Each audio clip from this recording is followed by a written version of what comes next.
Ada potensi besar orang yang nonton video ini punya gangguan mental, sedang dirundung penderitaan, atau mengalami kehilangan orientasi. Kenapa?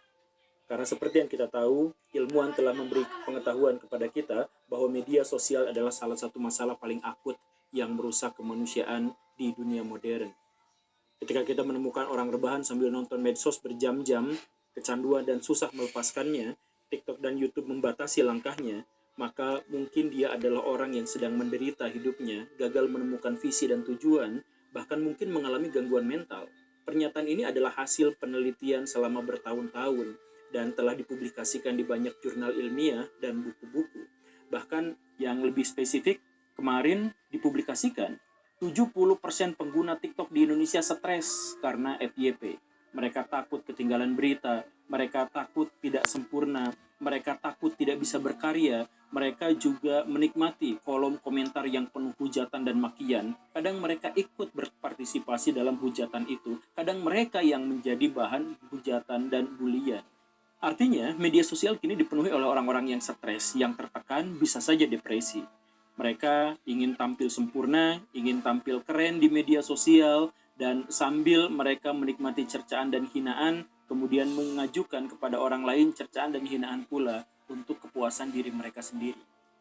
Kalau sampai ada orang yang bisa masuk ke dalam keranjang sampah ini dan kemudian kecanduan di dalamnya, maka dipastikan ia mengidap satu atau beberapa di antara kemungkinan berikut ini. Satu, bahwa mentalnya bermasalah. Dua, bahwa moralnya bermasalah. Tiga, kemampuan sosialnya bermasalah. Dan atau yang keempat, otaknya, kadar intelektualitasnya yang bermasalah. Jadi udah stres, tulul, amoral, menderita pula. Gak ada di dunia modern sesuatu yang bisa merusak secara masif tetapi masih dianggap legal sama seperti media sosial ini. Dia memberi dampak buruk, lebih buruk daripada rokok, lebih buruk daripada gula, bahkan keburukannya menyamai narkoba, tetapi bahkan dengan sebaran yang jauh lebih luas, merata, dan intensif. Coba lihat Agus. Awalnya dia kena musibah, lalu diviralkan, lalu berhasil mengais simpati orang. Orang-orang yang resah atas penderitaan Agus lalu berbagi, donasi. Lalu Agus melakukan sesuatu yang membuat kecewa para donatur. Donatur marah, lalu Agus juga marah. Ada miliaran uang yang dilibatkan, tetapi tidak jelas kemana dia tujuannya. Dan kemudian setelah itu muncul jutaan ujaran kebencian, saling bertabrakan satu sama lain dari berbagai pihak.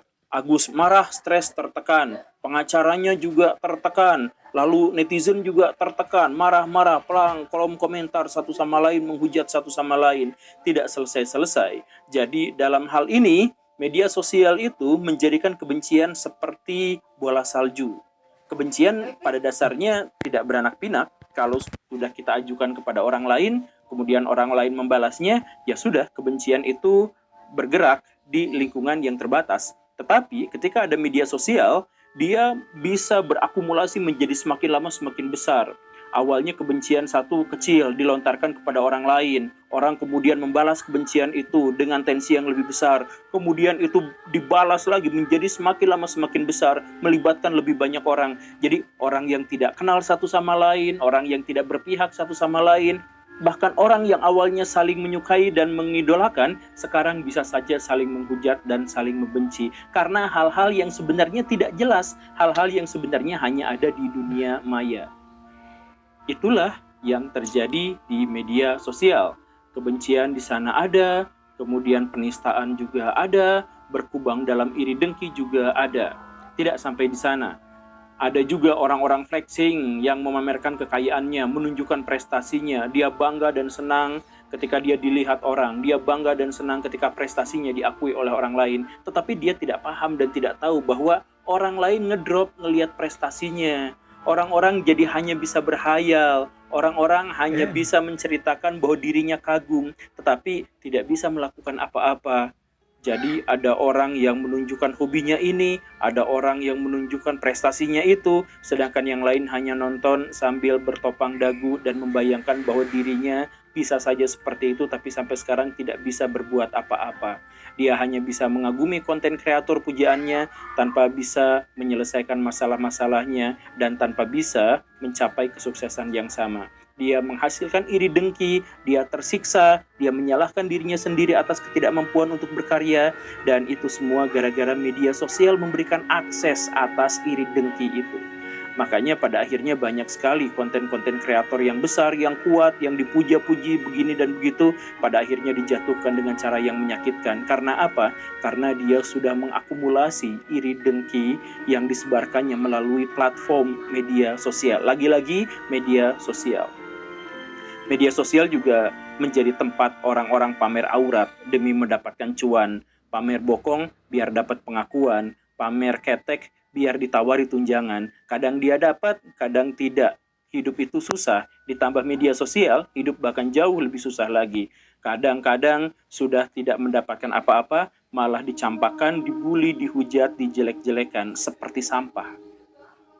Tapi luar biasanya adalah, bahkan orang yang tidak ada kaitannya dengan transaksi binal itu pun bisa melihat, bisa mengakses informasi-informasi cabul dan vulgar secara terbuka di media sosial. Jadi ada orang yang berusaha untuk menjajakan dirinya, bisa saja dapat, bisa aja tidak. Tetapi bahwa dirinya dijajakan kepada orang lain di tempat umum bisa diakses oleh orang lain, yang juga pada akhirnya turut menciptakan fantasi-fantasi yang tidak jelas dan turut merecoki pikiran dan visi misi dari seseorang, sampai visi misi seseorang itu bisa saja hancur di masa depan. Media sosial itu adalah keranjang sampah, semuanya ada di sini. Tapi ada manfaatnya, sama seperti tempat sampah. Dan luar biasanya apa? Besarnya pengaruh buruk media sosial sampai tidak bisa diimbangi, tidak bisa diantisipasi, dan tidak bisa diadaptasikan bahkan oleh negara-negara paling maju di seluruh dunia.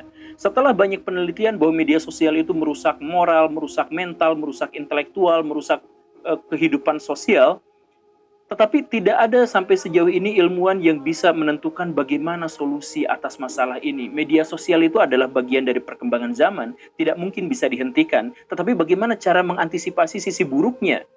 Tidak ada, sampai sejauh ini tidak ada yang bisa mengatasinya. Negara-negara besar, negara-negara maju bahkan tidak bisa mengatasi masalah itu. Amerika Serikat memutuskan untuk memboikot TikTok. Cina membatasi akses terhadapnya. Finlandia memaksa anak-anak sekolah untuk tidak memiliki akun media sosial. Bahkan di Australia sudah ada hukumnya bahwa anak-anak di bawah 16 tahun tidak boleh memiliki media sosial. Negara-negara besar itu, negara-negara maju itu tahu dampak buruknya. Tetapi mereka hanya bisa memblok, sama seperti negara-negara berkembang karena ketidakmampuan mereka dan ketidakpahaman mereka untuk menghadapi salah satu bencana besar di dunia modern, media sosial.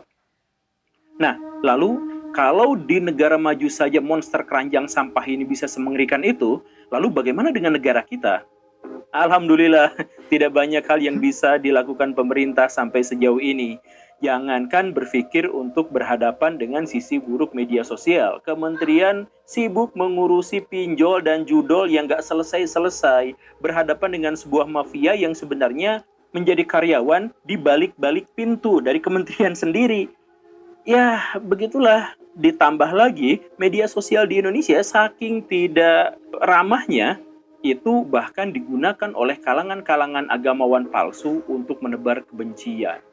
Bayangkan, agama sekarang melalui media sosial digunakan untuk menebar kebencian, menebar permusuhan, menebar hujatan dan makian. Satu ustadz dianggap sesat, yang lain dianggap sesat, semuanya sesat, dan orang hidup dalam bubble-nya. Ketika orang bisa mengakses kehidupan sosial seluas-luasnya dan mereka bisa memilih orang sebanyak-banyaknya, media sosial justru malah memberikan kepada orang itu kehidupan-kehidupan di dalam bubble. Kehidupan-kehidupan hanya di dalam ceruk-ceruk sempit yang menganggap orang lain salah, orang lain jahat, dan yang benar hanya kami sendiri. Dan banyak kelompok-kelompok agamawan yang hidup dengan cara yang seperti itu. Bayangkan, agama yang selama berabad-abad dianggap sebagai inspirator bagi kebaikan, dianggap sebagai inspirasi untuk menentang kejahatan, sekarang justru malah terlibat dalam media sosial dan terlibat dalam kekacauan di dalamnya, menebar sampah di mana-mana.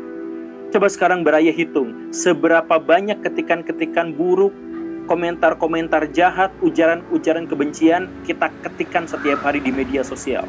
Berapa banyak? Dan apa faedahnya buat kita? Apakah itu akan menambah kita menjadi orang yang lebih cerdas, lebih pintar, lebih bermoral? Kan tidak. Maka dari itu, kita sekarang tidak lagi bisa mengatasi media sosial, karena itu adalah produk perkembangan zaman yang tidak bisa dihentikan. Tetapi kita bisa membuat media sosial tetap produktif, tetap konstruktif. Bagaimana caranya? Setidaknya batasi menonton di bawah 1 jam, kecuali berhubungan dengan pekerjaan dan penghidupan kita. Yang berikutnya, batasi komen hate speak.